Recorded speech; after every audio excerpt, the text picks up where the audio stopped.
Welcome to Astrology Night here at Soul Food Coffee House in scenic downtown Redmond, Washington. The smoke is gone.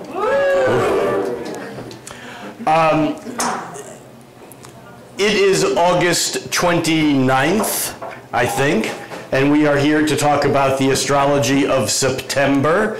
It's hopefully a kinder and gentler month, and we will get there in a few moments. As I always do, I would like to start with some housekeeping and a couple of announcements. I'm doing my best to keep these short to placate all those people out in internet land. Thank you all out there who are bored with my crazy travel schedule and events, and I thought I had them here somewhere. And yeah, okay, so first of all, last Wednesday night of every month, that would be tonight. The next one is September 26th. I will be here for that. The following 2 months, I will, without you, be in Bali. What that means is that we will still host the event that night, and there will be a recording, as this is always recorded, and you'll have to suffer being here and watching me do this forecast from Bali. But there still will be, if you want to come, on those 2 nights, that's October 31st and November 28th. I will not be here personally, and so I'm announcing that so that I know some people online talk about arriving here for events, and it would be disappointing to them, I think, if they just had a videotape of me, or videotape. There's no such thing anymore, is there? A video recording of me. That's first piece of business.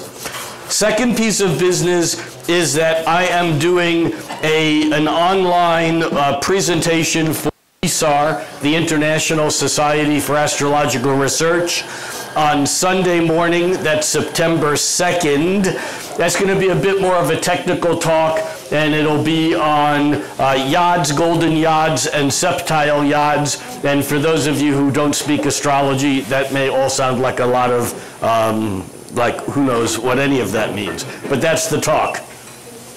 The next thing I want to mention, and this also will be brief, is that I will be participating in the Astrology Hub Autumn Summit, and it's their Summit 3.0, and it's called Raising Consciousness and Deepening Your Spiritual Path. All right, that's a big mouthful, but there will be a handful of astrologers and other psychic-oriented, consciousness-oriented people. This is a free event. Registration is open, but you have to register in advance. And some of the other people that will be on this summit with me will be Teal Swan, who's not an astrologer, but some of you may know her internet work. And my friend David Palmer, the Leo King, is going to be joining us for that event. And that's it.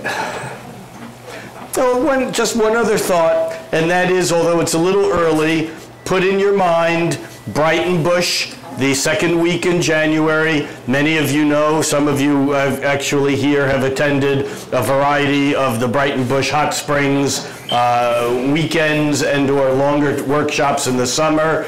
But the second weekend in January, I think it's the 12th. You need to go online and check, but it will sell out. So if you're interested in joining us for a weekend, that's a Friday afternoon, Saturday, Sunday event, and that's about an hour outside of Salem, Oregon, which is about an hour south of Portland, and you can do the rest of the math depending upon where you are from. All right, so here we are on at the very end of August, looking ahead to a month where there are no personal planets retrograde. This is where you applaud. Not at me, but we give thanks to these planets that seem to know just when to turn around. So the deal is that, and I know for the last few months we've spent time talking about retrogrades, but in your mind, it's a good time now as Mars just turned direct. And Mercury turned direct a couple of weeks ago. Remember, Mercury was retrograde for just 3 weeks from the end of July through the middle of August. And Mars turned retrograde back in the end of June and has been retrograde all the way up until just a couple days ago. And so when planets turn retrograde, not only does the energy of that planet intensify in our minds because the planet is closer to Earth. And I say that every time I say retrogrades only because classically retrogrades get such a bum rap. There's a lot of fear and don't do this and don't do that. Don't do anything on a retrograde that you wouldn't do on a direct. This idea of don't sign contracts or don't travel.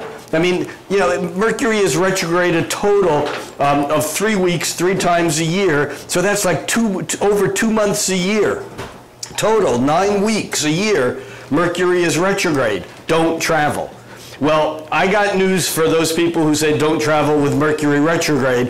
I've had some of the smoothest travels and airport junctions that I've had in my life when Mercury was retrograde. I've had some messes too. And I've also had some terrible mess-ups when Mercury was direct. It's not an all or nothing thing. However, when planets go retrograde, the energy intensifies around that particular planet. And we have had, over these past couple of months, Mercury, Mars, Jupiter, Saturn, Uranus, Neptune, and Pluto, and Chiron retrograde. And that's part of why we've been in this swirl of intense energy over the past couple of months. The thing, though, is that when things break down when a planet is retrograde, it's basically because the signal is too loud and we're not used to handling it, so we tend to bury it. We make it go away. We put it in denial. We suppress the energy consciously, or it just freaks us out and we repress it unconsciously. In any event like that, that which we bury, that which we deny, that which we suppress, that which we repress appears as projection out there. This is Freud 101, or maybe 102, I don't know. But when we encounter something that we don't like in ourselves or that we're having a hard time with out there, it's always more difficult. Because there's this illusion of separation, and it really is our stuff. So often the greatest problems that we have with Mercury retrograde are because of some intensification and projection. Now, having said that, I also want to go on record saying that strange shit happens when Mercury goes retrograde. The phone does ring and you get phone calls from people you haven't heard from a year or 2 or 3 ago or more. Last month, on the night of Astrology night was the day that Mercury station stopped to go retrograde. And so I was extra careful that night. I checked all my batteries twice. I checked my connections, my wires. I made sure everything was in order. And everything recorded great. But someone, maybe me, knocked the tripod where the camera was standing. And for most of the event, I'm like, you see my hand or my arm in the screen. Now, this is a very typical Mercury retrograde thing. Obviously, I was going so fast trying to cover my bases that I didn't do that one last check, whatever it was. But Mercury retrograde and Mars retrograde can kind of take the wind out of our sails because we think we should be going ahead. And I incidentally, as many of you may know, I published that rather than doing it again because it was just such a damn good example of Mercury retrograde. And I think sometimes it's when we fight the retrograde energy, when Mars was retrograde, and this is what I want us to think about now and over the next weeks, is what over the last couple of months in your life has not been moving along as fast as you would have expected or as you would have liked. And for those of you who know enough about your chart, you can look to see where late Capricorn and early Aquarius falls in your chart, because Mars moved through late degrees of Capricorn and it reached about 9 degrees of Aquarius. It turned retrograde all the way back to 28 degrees of Capricorn, and then it's now moving direct again. It's still in late Capricorn. It will move out of Capricorn and into Aquarius on the 10th of September. But the fact of the matter is that we have been covering ground in our lives, in our charts, where Mars moved through and then returned a month and a half later and moved back over those same points and is now turned direct and is getting ready to move over all those points for the third and final time. Now, what this means is that in our charts, in your charts, if you have a planet at 28 or 29 degrees of Capricorn, or 0, 1, 2, 3, 4, 5, 6, 7, 8, 9, 10 or so, 9 of Aquarius, that means that Mars has come across that point and then back over it again and then across it one more time. It normally goes over a point once every 2 years. But now it's almost like that Mars is doing this Bach-like counterpoint, turn around that single point, and it puts a lot more intensity, weight, and energy on it. Now, the fact is that if you have planets at those degrees, late Capricorn into early Aquarius, or opposite it, at late Cancer into early Leo, or 90 degrees to it at late Libra into early Scorpio, or squared from the other side at late Aries into early Taurus. If you have planets on any of those axes, chances are this Mars retrograde may have had your name on it a little bit more than some other people. But regardless, if you know where those late degrees of Capricorn, early degrees of Aquarius fall in your birth or natal chart, that's where Mars has been hanging out. And now over these next few weeks and even month or so, Mars will be moving through that point by September 10th. Mars moves out of Capricorn back into Aquarius, and then by October 8th, Mars moves past the 9-degree Aquarius point where it was when it turned retrograde on June 26th. And now, I say now, on October 8th, Mars is finally pushing into new territory. So here's the deal. Mercury has gone direct, but Mercury is also, just until like a couple of days ago, was still moving through old territory. Mercury's now pushing into new territory. Mars has gone direct, but Mars is still moving through territory that feels familiar. It feels like you should have had this stuff done months ago. But what that means, especially because the sun is now in Virgo, and Virgo is about attending to details, and Virgo is about focusing our energy on those things that need to be done, we have a great opportunity, all of us, to get stuff done. Especially if it's stuff that in your mind feels like it's been dragging for a long time.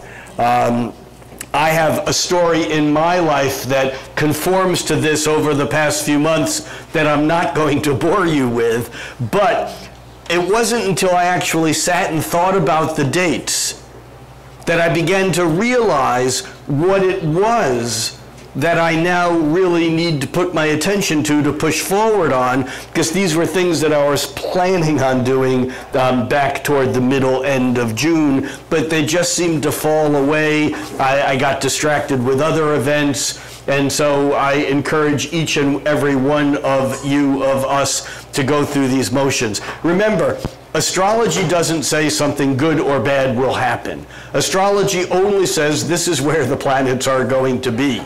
What we do or don't do in our lives is what creates the events in our lives. I had a discussion a couple days ago with a client about karma, that we often mistake karma for the shit we did in the past that's now biting us in the butt in the present. You know, granted, that's bad karma. You know, if you get the Nobel Prize, that's good karma. But we think of karma often as the payoff or the punishment for something that we did in the past, right? That's only half of karma. The other half of karma is what you do today impacts something in the future.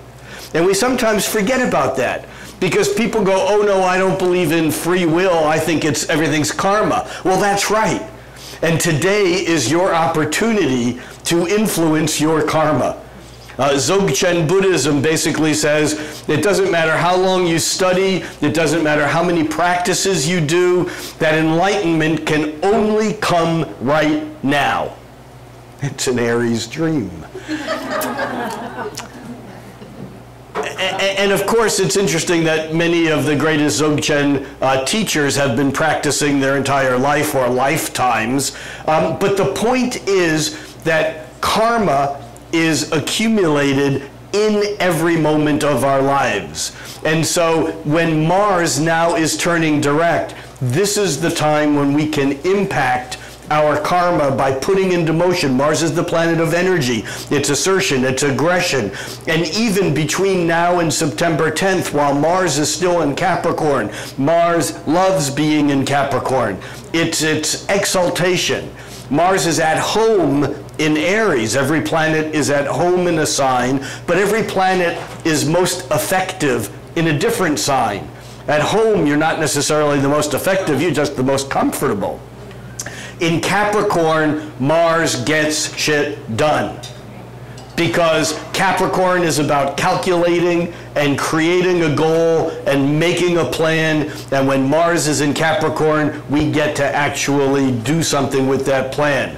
And so it's almost like if you didn't get the stuff done that you were hoping to do last spring, in April, in May, even on into June, it's like this is a remedial course. You don't have any choice. You're taking it. You might as well do something valuable with it. So that's the first piece of September that needs to be talked about, and that has to do with all these retrograde energies. By the way, this month, whatever month this is, like sometimes I feel like I have like just too many pieces of paper in my life. Not just here, just like everywhere. So we do have in September a couple of other planets changing direction, and we have the foreshadowing of what will happen in October. What happens in October? Venus turns retrograde. You know, just as we thought we were out of this retrograde swirl, into the mix comes Venus. We'll be talking about her quite a bit in a moment. So in October, we have two planets that turn direct. Remember, I said earlier, all these planets have been retrograde, that we had Mercury retrograde, and Mars, and Jupiter, and Saturn, and Uranus, and Neptune, and Pluto, and Chiron. Well, they're turning direct one at a time. We've had Mercury and Mars and Jupiter also turn direct. And in September, on September 6th, Saturn turns direct. Saturn moved into Capricorn last December, and then it turned retrograde, and it backed all the way up to 2 degrees of Capricorn, where it is now.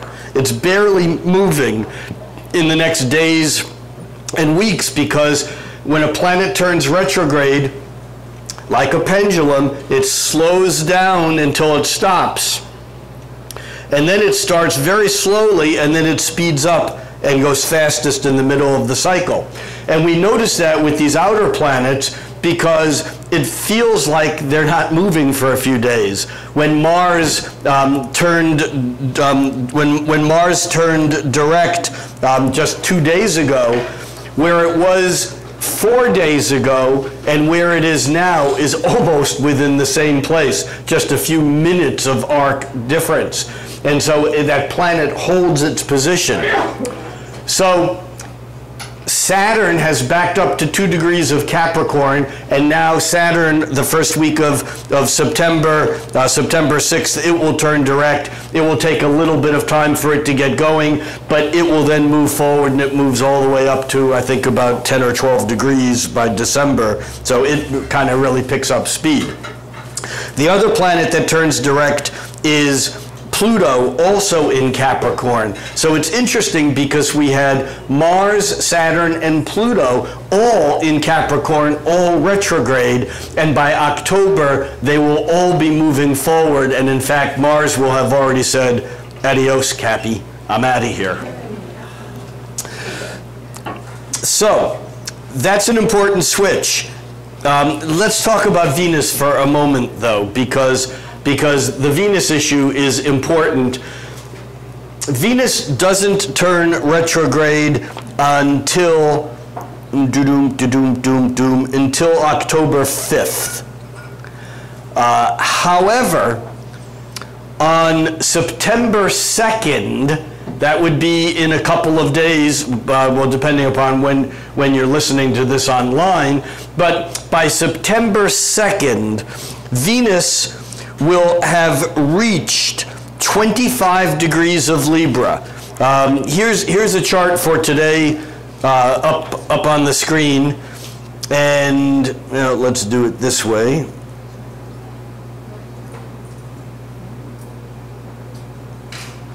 All right, so here's the chart on the screen, and we can see Venus here. This is August 29th. Venus is at 21, almost 22 degrees of Libra. You got it? We're going to move this ahead a day at a time. And just watch that Venus. There it is at 22, almost 23 degrees. There it is at 23 and a half. There she is at 24. And on September 2nd, Venus reaches 25 degrees of Libra. Why is this important? Because when Venus turns retrograde in October, she's already into Scorpio. And then she turns retrograde, and by November 16th, Venus is back at this 25-degree Libra point. So here's, before we talked about looking at the retrogrades after the fact. Now we have a retrograde that's still a personal planet. Mercury, Venus, Mars are considered personal planets because we can feel their impact personally, and because they don't last long enough for them to be global, cultural, significant. They're fast moving, so their impact is not long, but we feel it acutely. Now, Venus spending this time in her shadow means that for all of September, starting around the 3rd, and maybe even already now, the stuff that we're feeling, the stuff that we're doing, the relationship dances that we're doing, whether they're romantic or business or family, doesn't matter. The give and take, the inner and outer dance. Venus likes being in Libra. In fact, Venus is at home.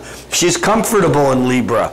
When she moves into Scorpio on September 9th, the energy changes, and we're a little bit less willing to put up with things that aren't the way we think they should be. Venus in Libra is a diplomat. She's looking at getting along. I remember my now deceased cohort, Jeff Jower, who shared this stage with me for many, many years.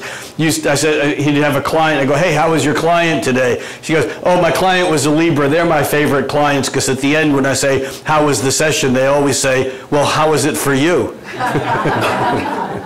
And there's something about that Libran, it's the I'm okay if you're okay. And with Venus in Libra, we may be feeling some of that, but that will come to a bit of an end when Venus moves into Scorpio on September 9th. Now the thing though is that we spend the rest of the month with that Venus in Scorpio, but even if we think we know that we've resolved something, because often when planets move through Scorpio, there's resolution. And it may feel good because Venus is moving toward Jupiter. Remember, Jupiter here is at 17 degrees of Scorpio. And Venus, as Venus moves into, I'm going to advance this a few days at a time, and there's Venus on September 9th, moved into Scorpio. And it might feel good because we might feel like Venus is getting closer to Jupiter. Jupiter, the planet of more, bigger, better, cool, good. Jupiter is optimistic. Jupiter in Scorpio has been bringing this stuff up from the depths. The whole Me Too movement kind of came into our awareness as Jupiter moved into Scorpio, bringing those hidden things about Venus love and sensuality, because Venus is not just love, it's anything that is of the senses, bringing that out into the open. But the point here is that Venus moving into Scorpio, we might feel like, cool, she's heading towards Jupiter. This is going to be nice. Except on October 4th, at 10 degrees of Scorpio, she turns retrograde. So it's like, the party ain't happening, kids.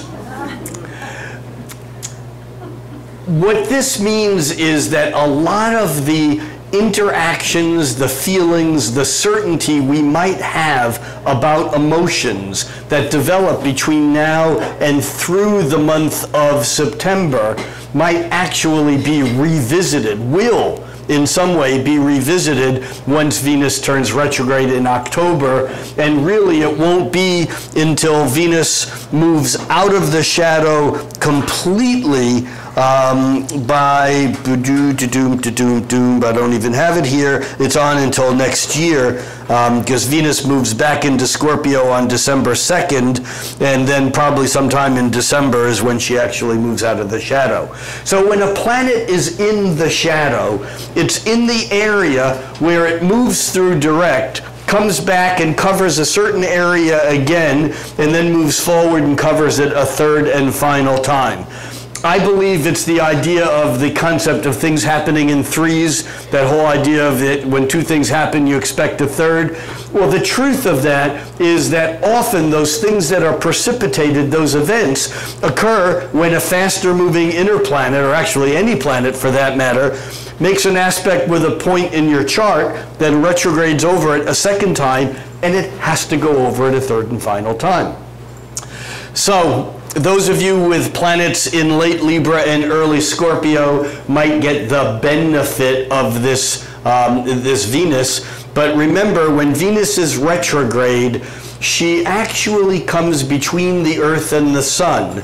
And she gets blinded by the light of the sun. We can't see her. Right now, we can still see Venus in the evening sky, although night by night by night, now she gets a little dimmer and a little closer to the horizon until she disappears, and because she's retrograding back toward the sun, and then she disappears, and then next spring, late winter, she will reappear as a morning star on the other side of the sun. We'll talk more about the Venus retrograde cycle next month, but I do want to say one thing about it that is very, very significant. And I want to play a quick video here that I can get to that is, boom, boom, boom, how about here? Doom, doom, there we go. That Venus's journey around the sun is such that she catches up with the Earth from the sun's point of view 5 times every 8 years. Those are the points that are halfway through her retrograde cycle. because when Venus catches up to the Earth, she comes closest to the Earth, and that way she looks like she's moving backwards, because on Earth we're going faster, and it's like a perspective thing, and that's why planets look like they go retrograde. I want to start this and play this through while I talk, because we have here Venus on the inside and Earth on the outside, and there they just caught up. And we're tracking the motion of these two planets. And I'm turning the music off. Although it sounds like lovely violin. And you can see that every time it makes one of those swirls, that's a point when Venus comes between, here we're coming, well, right now they're opposite.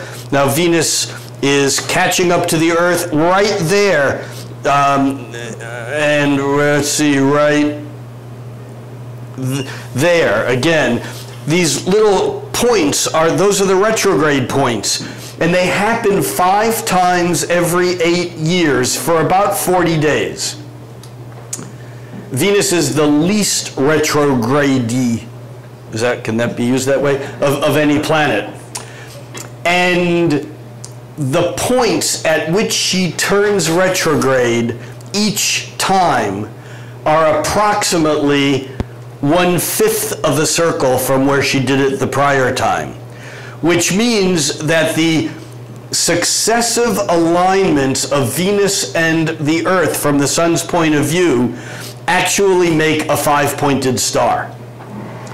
You can Google this and get all kinds of wonderful animations. As this pattern continues to repeat, it actually backs up very, very, very slightly, and it creates what looks like a rose. And what's interesting is that, I'm going to stop this, this is enough now, but I wanted you to get the, I'm sorry, say again? Well, that's the thing of Venus. Venus is what? So beautiful. Venus is the planet of beauty. Venus is the planet of love. Venus is the planet that has to do with aesthetic perfection. And here we're going to just take a very quick, very, very quick dance into. So Venus makes 5 conjunctions with the Earth every 8 years. 5 conjunctions every 8 years. Leonardo da Vinci and his cohorts basically were exploring the idea of what makes beauty beauty. Is it something that's culturally defined, or is it something inherent in nature? And we'll delve more into this next month. However, they arrived at the conclusion that there was something beautiful unto itself that was separate from the judgment of any culture. And that beauty had to do with the shape of a curve. And that shape of the curve was defined by dividing 8 by 5, getting 1.62. In fact, the number 1.61803339, and it goes forever and ever and ever and ever, is sometimes called the golden mean or the divine proportion. It's the number that Johannes Kepler said that God uses to create like from like. He said that this was a gem of geometry. It was like an emerald, is how he valued this ratio. The reason, I could talk for 2 hours about the golden mean or the divine proportion. Google it. There are wonderful animations. All the cathedrals in Europe, the secrets of the stonemasons, had to do with the windows in the buildings all being made of 1 to 1.62 in dimension. If you look at the Renaissance artists, whether it's Da Vinci's Mona Lisa from the opening scene in the Da Vinci Code, where everything in that drawing is made to this same ratio. Albrecht Dürer, also all the portraits of perfection are the same, the Egyptian temples. It turns out to be the ratio of the spiraling arms of the Milky Way galaxy and of a conch shell. So it's absolutely inherent in nature, and it's beautiful. And here's where it gets crazy, and then we'll get back to the month ahead. It takes Venus 224.5 days to go around the sun once. It takes the Earth 365.24 days to go around the sun once. 365.24 divided by 224.5 is 1.62. Venus in the sky. This is how astrology works. Venus in the sky, her frequency, her hum, is at the golden mean divine proportion to Earth. That's why we relate her to love and to beauty. Make sense? Kind of crazy, huh? All right, now we're coming back to astrology and the month ahead. Okay. So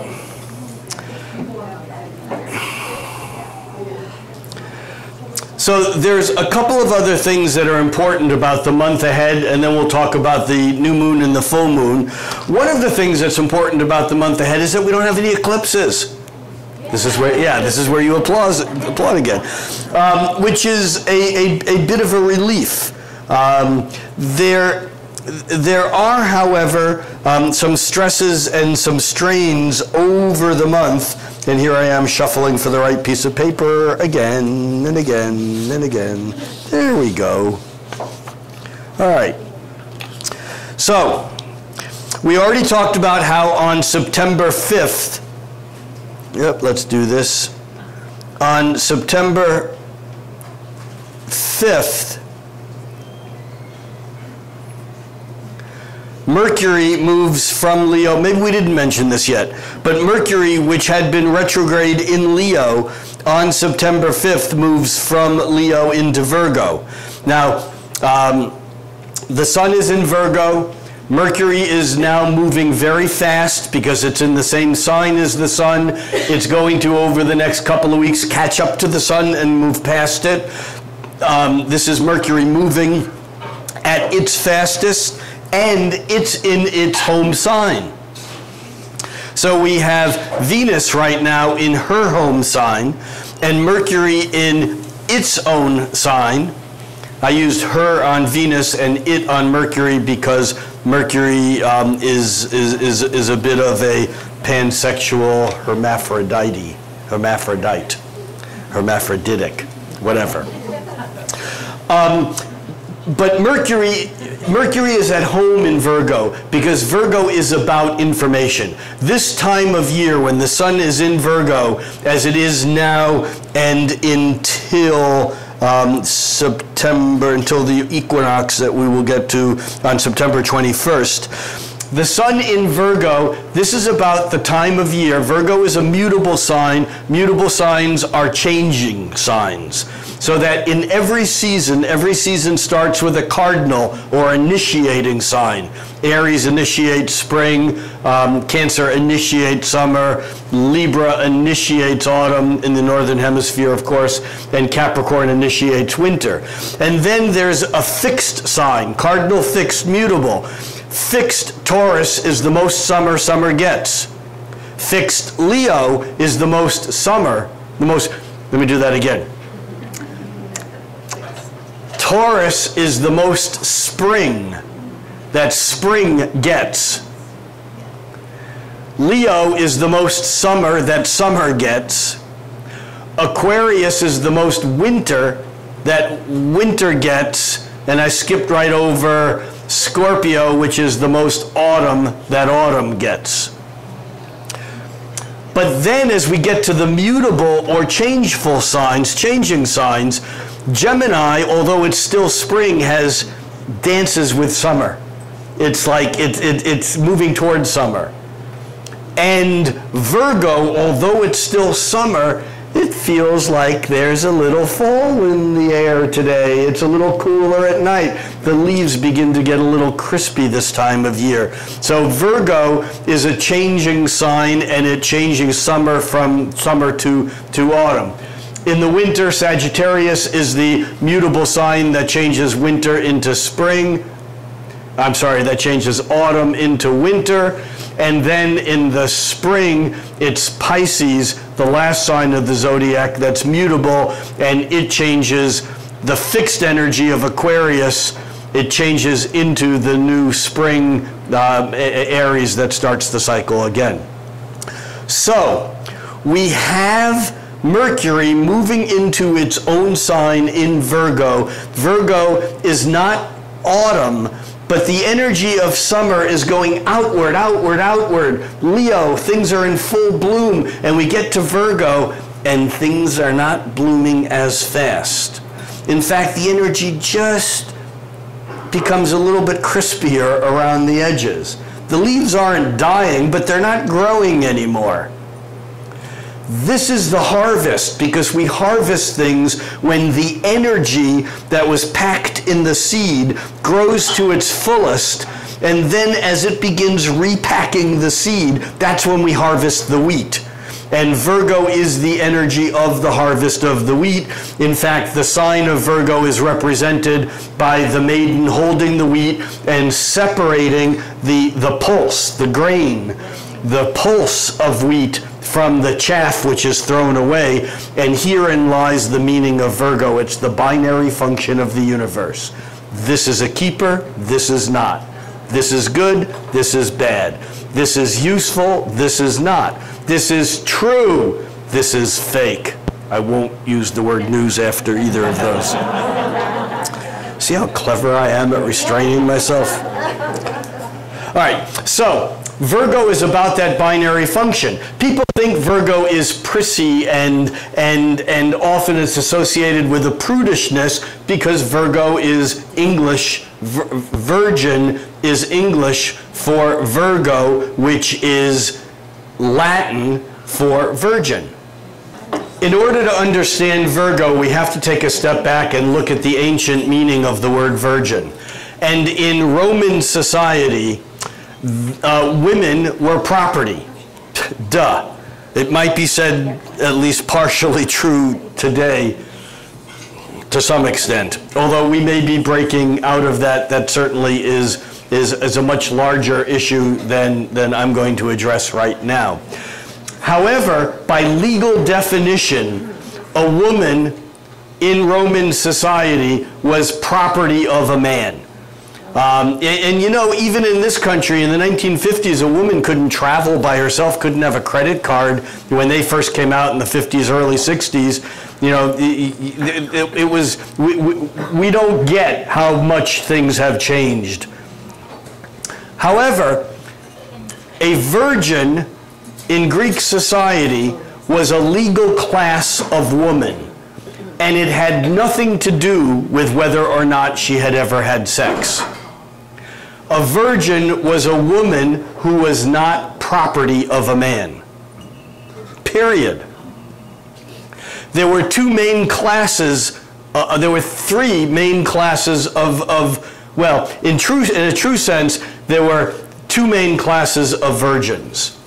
They were the temple priestesses, who, as you may know, if you know anything about the Eleusinian mysteries, these were incredibly powerful, life-changing sexual rites that were administered by a priestess with a psychedelic drug that put men through such spaces that their entire lives would change. However, no man could ask for it, and no priestess was required to give these rites to anyone. But they were fully sexual rites of healing. So the idea of when we think of priestesses being virgins, it means that they were not property of men, period. The second class of virgins were prostitutes. True. Because they could say no. However, if you were owned by a man, you had no right of refusal. And this is the basic meaning of that Virgo separation of what's useful and what's not, what's factual, what's not, or what I want to accept or do, or what I don't.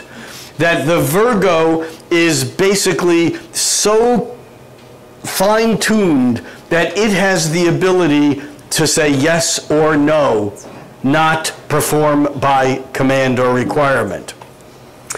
And the idea that Virgos are not sexy, or that Virgos are aloof and cool and unfriendly, is a very interesting thing. And I can explain it by just imagining that I have coming out of my fingers a laser beam. I want you to all imagine that this laser beam is the intensity of my emotional capability, my love, my devotion, my sexuality, whatever, and that it is so hot that if I aimed it at something, it would sear it, it would disintegrate it, it would basically, the heat of a laser beam would just go whoosh, spontaneous combustion. However, if that laser beam was not directly on you, if it was just a hair of a part of a degree away from you, you wouldn't feel anything at all. And this is why Virgos are considered to be aloof or cool or even unfriendly, because unless their attention, unless you've passed muster and you've been basically admitted to the kingdom, if you will. And here I don't only mean sex, I mean of friends, I mean of interactions, that Virgos have this ability to separate out the wheat and the chaff without even knowing, without you even knowing that you were the chaff and just separate it away. You just see someone who doesn't seem to be very present towards you. All right, enough about Virgo in general, but it's what's significant is that these first few days of September are bringing back into focus something that was with us in the last days of August, and that is that if we look at the chart and actually, if we look at the chart and we run this back 2 weeks. The sun would have been back here at the early degrees of Virgo. And I talked about this in last month's talk, and I also talked about it in my mid-monthly update that's available to patrons, to those of you who are on my Patreon.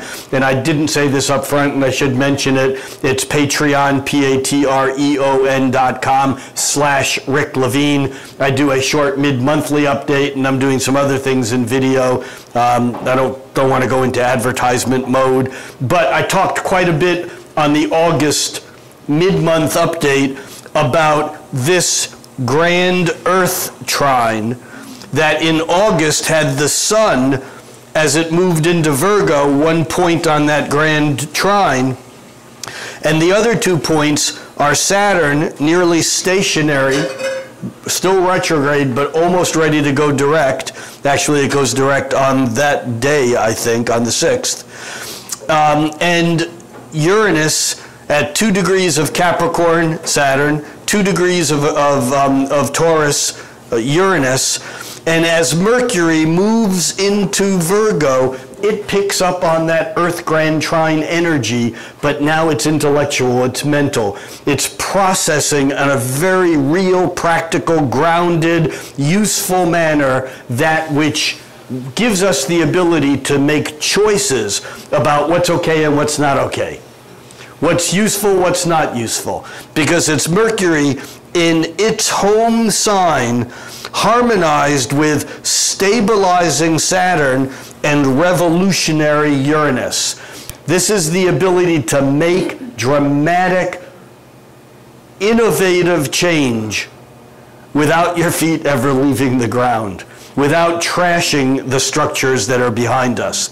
And I'm looking to see results and fallout from this on the global and political scene also, now that things are moving direct and as Mercury moves to this. Now, one comment about Grand Trines, and I don't want to go too deeply here because I want to move forward through the rest of the month, is that Grand Trines in classical astrology are considered to be good because they're easy. There's a flow of energy. However, from a standpoint of modern developmental psychology, they suck. Why? Because they hold their position. they're stable. And so it's easy when we have this kind of grand trine, it's easy to get lazy. It's easy to just say, well, no, actually things are getting better. I don't really have to do anything about that. You know, fill in the blank on whatever it is that you have going. It's like, no, it's actually things are working out. They're not. There was a comedy group in the late 60s that put out one, at that time there were long playing albums. There were, and this name of this comedy group, it was the funniest thing. I can remember one or two bits of routine on it, but the name of the album, I don't know whether it was the name of the album or of the group, but it was what we're experiencing the end of August and beginning of September. And the name of it was A Pause in the Disaster. Got it? Need I say more? So it's important to remember that we're driving under the influence of a grand trine. It's, objects in mirror are not as pretty as they seem right now.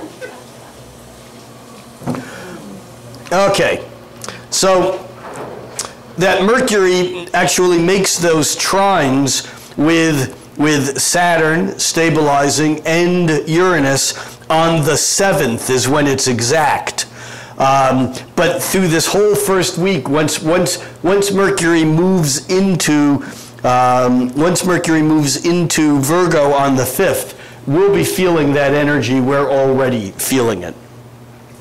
On the 9th, Venus changes signs and it moves into Scorpio. And Venus actually, at the last degrees of Libra, forms a square with Mars at the last degrees of Capricorn. And so the thing about September is after this swirl of retrograde, repetitious, backward, holding back, restrictive, frustrating energy, it's like all of a sudden this September is like a whoosh forward, because not only is Mars going direct, but Mars moves into Aquarius on September 10th. Venus moves into Scorpio, new sign, on September 9th. And Mercury moves into a new sign, Virgo, on September 5th. So by the end of the second week of September, we're in a new land. Everything has changed. When I say everything, I mean the personal planets, Mercury, how we think. Venus, what we're attracted to. Mars, what we're doing, where we're going. So these energies are all shifting gears, and that becomes an important piece of setting the tone for September. But there's one other piece here on the 8th. I think it's on the 8th. It's on the 9th at 11 a.m. here in the West Coast, and that is, let's do this an hour at a time. Come on. All right, sometimes you just have to grab the mouse. We'll do this an hour at a time. And now watch the moon in Virgo. So on the 8th, the moon moves into Virgo. It lines up with Mercury, and then it heads towards the sun on the 9th, and that's the new moon right there's close enough. And there's the new moon. It's technically, actually, at 11:01 a.m. Pacific time. That's 2:01 p.m. Eastern time on September 9th. And this new moon in Virgo is an extremely powerful one, and it has its good news and bad news. We'll do this very quickly.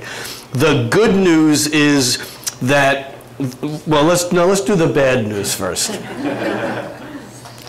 The guy walks into a doctor's office, and the doctor says, I have some bad news and some worse news.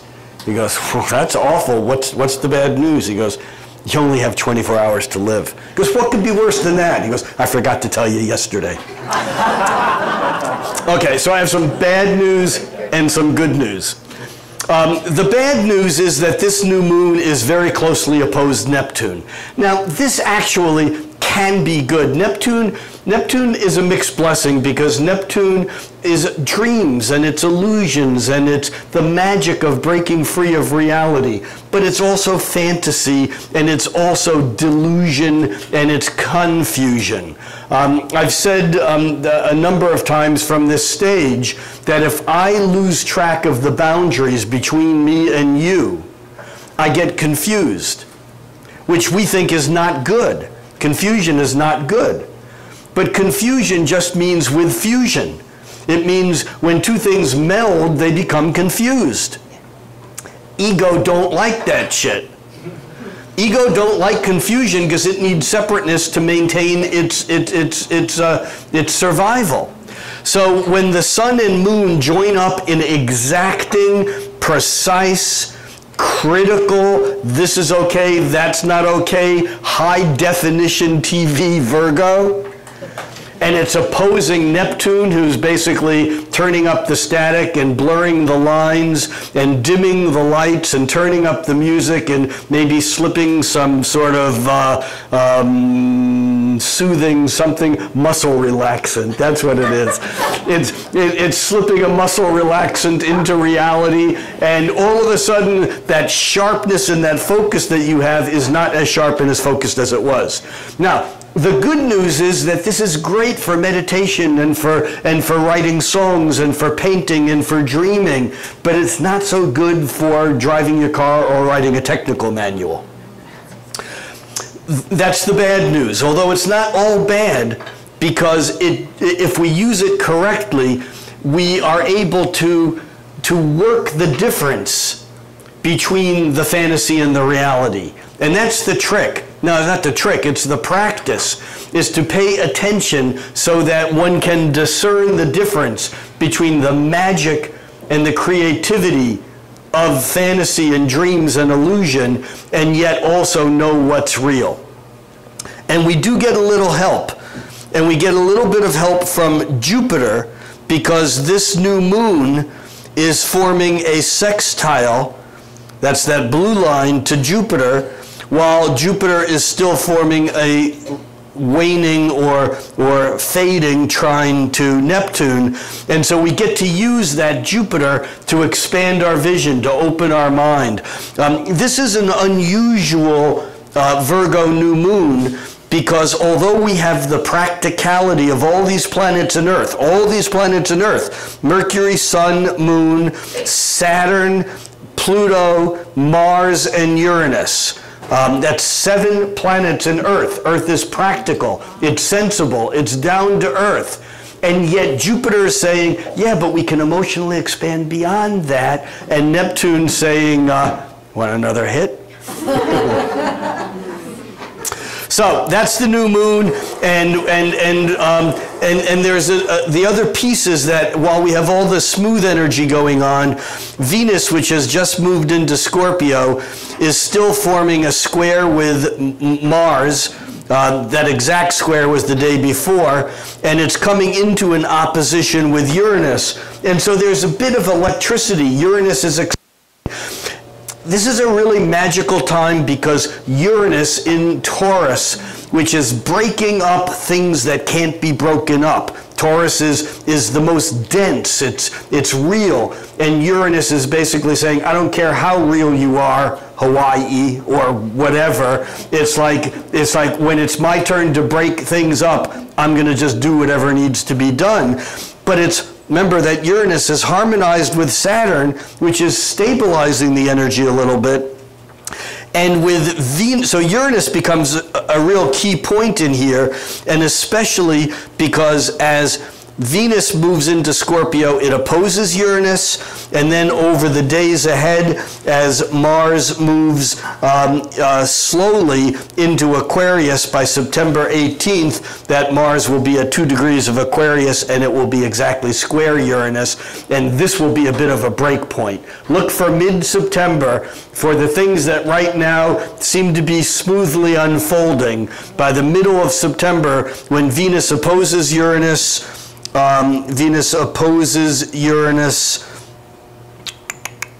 it should be right in there. Why isn't it jumping out at me? Venus opposes Uranus on September 12th, and Mars squares Uranus on the 18th. And I think that we will see some pretty dramatic changes happening, again, both back east in the other Washington and perhaps in our hearts and homes and lives. So the thing is that not to get lazy now and to be attuned to what these changes are when Mars, instead of being comfortable doing its calculated routines and making things happen as it's going toward a goal, once Mars moves into Aquarius, and then especially as it begins to move into new territory, things are going to be weird, and we're going to be definitely in new ground, and that's really what the issue of September is. This isn't Kansas anymore, to quote the wonderful Wizard of Oz. Moving along, we do have Mercury catching up with the Sun on September 20th. Actually, let's move this forward back to a day at a time, and watch the trine begin to dissipate, and Venus and Mars, that square, that red triangle, will become more and more the order of business. There we are on the 13th, and you can see there on the 15th, on the 16th, that Mars square is exact on the 18th. And so it's a very powerful period of time. On the 21st, Mercury, okay, so Mercury catches up with the Sun. There it is right there on the 20th. They're both at 27 degrees. Mercury's moving really fast right now. When Mercury's at its fastest, as it's close to the Sun direct, it's moving almost 2 degrees every day. That's twice as fast as the Sun moves in the sky. And so it moves from 29 degrees on the 21st to all the way to 1 degree on the 22nd, and that Mercury moves into Libra. Mercury moves into Libra on the 21st, and then the Sun right behind it moves into Libra on the 22nd. And the movement of the Sun into Libra signifies a new season. It's one of the 2 equinoxes, so that in the northern hemisphere, this is the time when the day and nights are equal, and we're moving toward winter. In the southern hemisphere, the days and nights are still equal all over the planet, 12 hours of daylight and 12 hours of darkness. And in the southern hemisphere, though, they're moving toward summer. And this equinox is very interesting because the Sun and Mercury are still, they're in Libra, but they're now forming a harmonious trine with Mars. Remember, Mars just squared Uranus, right? That was exact on the 18th, and this is a bit explosive. But the Sun, as we reach the first day of autumn in the north, the Sun forms a trine with Mars, and they're both, the Sun and Mercury, are forming a quincunx with Uranus. Here we have an interesting triangle between Mars, Uranus, and the Sun and Mercury, where Mars to Uranus is 90 degrees a square. That's tension, that's conflictual. The quincunx between the Sun and Mercury and Uranus is irritating. That's annoying. It's like we can't figure out how we can be nice, Libra, and also be revolutionary, Uranus, without blowing everything up, Mars. And so this is the opening of spring. As we move on, though, by the 23rd, that Mercury is exactly squaring Saturn, and behind it, I'm pointing to the screen as if you can see me, Mercury squares Saturn and on the 23rd, and then by the 25th, the Sun is squaring Saturn. And this is a bit of a reality check. Saturn, when Mercury squares Saturn followed by the Sun squaring Saturn the last week of September. It's like all those things that we thought were okay that are not okay, we realize are not okay. We get sent back to the drawing board. It may feel a bit discouraging because it may be that we still have things to do that we haven't finished yet, but it also may be that we've just been moving so fast that we missed a couple of things, and now we got to tie up loose ends. Saturn basically is going to say no until you get it right. And so if you run into obstacles here, if you run into problems, if you find yourself in disagreements where maybe your thinking hasn't been, or maybe people are telling you that you're not getting something right, instead of arguing your point and trying to blow your end right through this wall, be aware that you have the opportunity of being taught something important by Saturn, who's trying to beat a lesson into your head. There's a wonderful poem by E.E. Cummings that I will ruin for all of us right now. And it's a very short poem, and it goes, I'll get about 80% of it right, but you'll get the idea. It goes, Plato told him, he didn't get it. Jesus told him, he still didn't understand.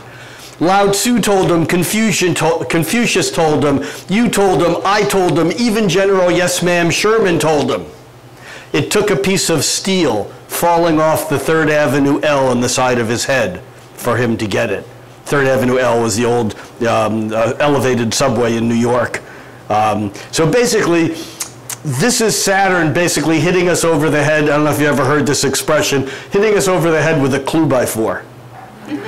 It's like, it's only going to give us so many clues before it takes a good whack. And the more resistance that we put up, the harder it is for Saturn to get the message across, but it's Saturn. He'll get the message across.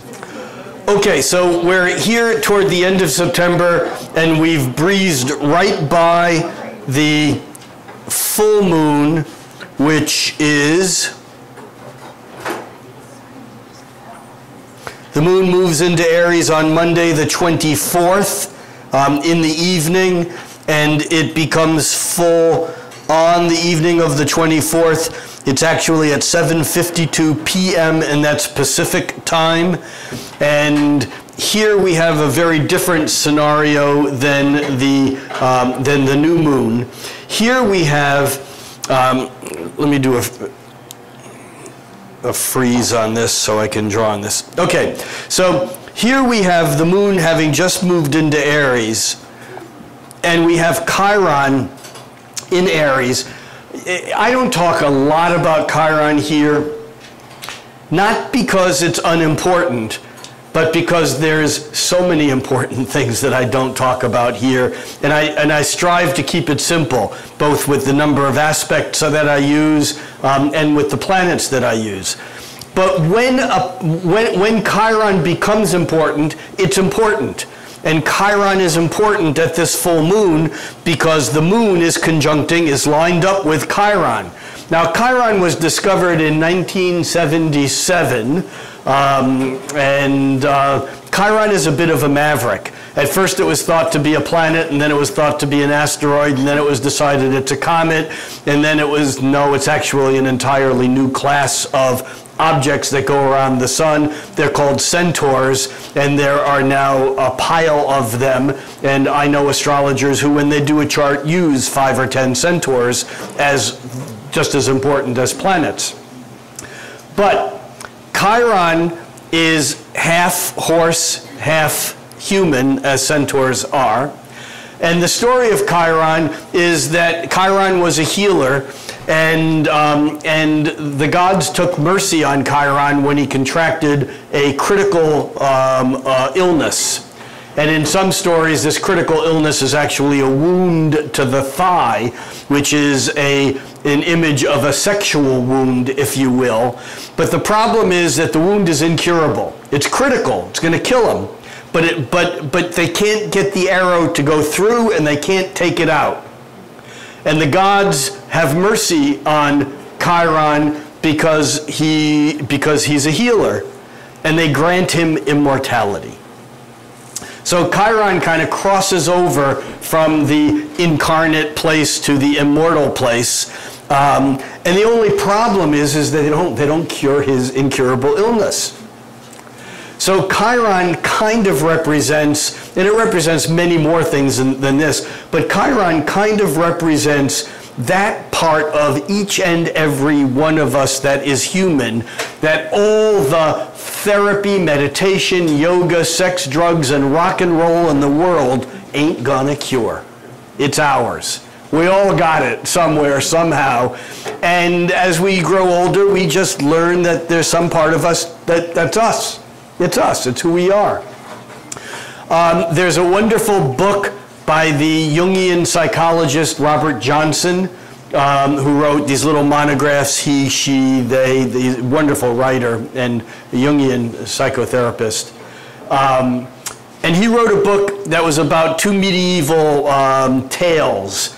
And this book is, in my way of thinking, it's a book about Chiron. Chiron is sometimes associated with the story of the Fisher King. And the name of this book by Robert Johnson is The Story of the Fisher King, and a separate story, and The Handless Maiden. Two parts of the book. One's a male-dominated story, The Fisher King, and The Handless Maiden is from the feminine point of view. The subtitle on this book says it all. A critical analysis of the wounded feeling function in Western society. I say, what? A critical analysis of the wounded feeling function in Western society. You see, Chiron has to do with that blush of intensity and feeling that we're not equipped to handle, and we do something with it. We make it go away. We bury it. We suppress it. Wilhelm Reich, I think, called this, you know, the origin of the original blockage that we then armor. I don't want to go too far down psychology land. However, Chiron is the wounded healer. He's the Fisher King, not trout fishing. This is Christ fishing for souls. Chiron is the wounded healer who helps others, because the physician, Chiron's wound is never going to heal. But as long as there's this helping of others, it feels better. So we each salve our own individual unhealable wounds by fixing them in everyone else. Got it?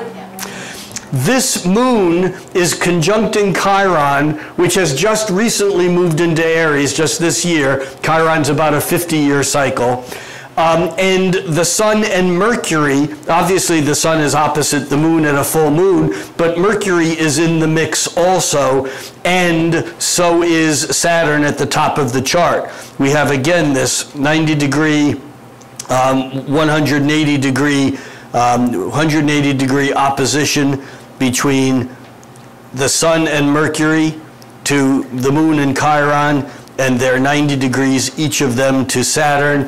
This is about working with what's real in order to fix what's broken.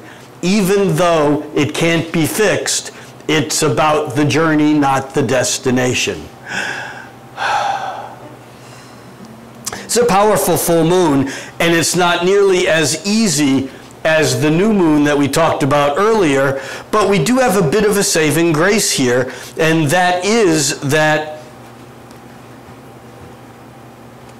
the Sun and Mercury are harmonizing trine with Mars, actually Mars and the south node of the moon.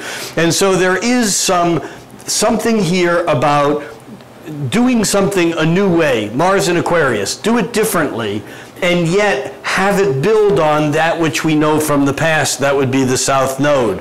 That Mars is taking the pressure off this opposition, because it's forming a trine, 1/3 of a circle to the Sun and Mercury, and a sextile, 1/6 of a circle to Chiron and the Moon. And that brings us up to the 24th, 25th, which leaves me with one last little thing I want to talk about that is exact on the 26th and brings in another whole strangeness that I will visit and revisit over the months ahead. All right. Most aspects that we look at in astrology are based upon a division of 12. So we take that circle and we divide the circle in half, or in thirds, or in a quarter, and we get these different aspects, oppositions, trines, squares. We divide it by 6 and get a sextile, etc. But we don't divide it by 5, because that doesn't come out evenly with signs. And we don't divide it by 7, because 7 into 360 is, 5 is 72 degrees. That's Venus. And the quintile, 1/5 of a circle, is an aspect of creativity and beauty, even though we're not using them here normally. When you divide 360 by 7, you come up with 51.24, and it's one of these numbers that never ends. It doesn't work. It doesn't fit in. The reason why I'm bringing this up at all is that we have an interesting dance right now between Pluto and Uranus. Remember, from 2012 to 2015, Pluto and Uranus were 90 degrees to each other, on and off 7 times. That was the whole why that period of time brought up so many issues that were repetitive from the 60s when Pluto and Uranus were exactly lined up. I don't want to dig deep into that. I'm just setting the tone that Uranus is moving faster than Pluto, and it's separating from what was that 90-degree angle. It's actually now at about 101 degrees, which turns out to be 2/7 of a circle. So this septile, which most astrologers do not use because they're mathematically inconvenient, but what do we care? We have a computer. So if I were to take away all the noise of all the other aspects and only show the septiles, that's what would show. And you can see that Pluto and Uranus are on 2 points of a 7-pointed star, with the Sun, actually the Sun and Mercury, on a 3rd point. So 2, 3, 4, 5. Don't try this at home unsupervised. Bar games. I can do 5, 7, 9, 11, and if I'm really on, I can do 13. 11 is easy, 13 is tougher. All right, so this is a 7-pointed star. And what we have here is Uranus on 1 point of that 7-pointed star. And then we have Pluto on another. And then we have the Sun on the 3rd. So this is 2/7. This is 2/7. And this is 3/7. Now, for those of you who are not mathematically inclined, just pretend like this part of the talk didn't happen. But what this means is that this new moon is falling on a point. You see, Uranus and Pluto, this biseptile, 2/7 of a circle, they're slow moving, and just like the Uranus-Pluto square that lasted from 2012 through 2015, this Uranus-Pluto biseptile will be with us from this summer all the way through April of 2021, moving in and out of phase. So what the hell does this mean? All right, septiles are weird. They're unworldly, otherworldly. They're disincarnate beings. Dane Rudhyar, the great 20th century astrologer who kind of founded what we call humanistic astrology, said that septiles were the aspect of fate. They're fate because things come crashing through from the other side. It's like interference from other dimensions, from disincarnate beings, from aliens, ghosts, goblins, whatever. We all have stuff like this in our lives. We just don't necessarily talk about it always. Because this is such a slow-moving pattern, it will hold its position while other faster-moving planets over the weeks, months, years ahead move in and out of this. So I'm just here, as Rachel Maddow would say, put a pin in this on the map. We're making a mental note that this is something that we will revisit, that this exact biseptile is exact on September 26th, and that is like within a couple of days of the full moon. It will be exact again next June 16th, next November. I mean, it goes on. I don't want to go too far into it, other than when other planets pick up that energy and make other points on that seven-pointed star, you can rest assured that things are going to happen that were not in the trajectory that you thought would happen. And the first time right now for us to take a look at this is again toward the end of September. And again, I'll repeat myself and say that we've been in this backwards swirl for a few months. September, we're in new territory. This isn't Kansas anymore, and there's no wizard behind, well, the wizard's in front of the curtain. There's no wizard behind the curtain because it's just emptiness back there, but there's something that's running this show that we don't have our finger on exactly, and I think that through the end of this month, some things will come out that will take things to another level, and we'll begin to get clues as to what this may be as we move into the future.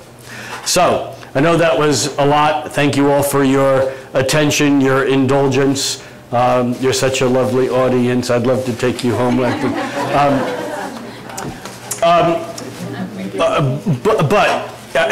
In closing, let me just say this. We've become comfortable in our frustration. With so much retrograde energy and things not moving as fast as we might have hoped, there's a part of us that has settled into that. That's over. Come September, the comfort zone will be in the past, and we will realize that we have to come up with new strategies and new ways to make it happen and to make it work. Be safe out there, and again, thank you all.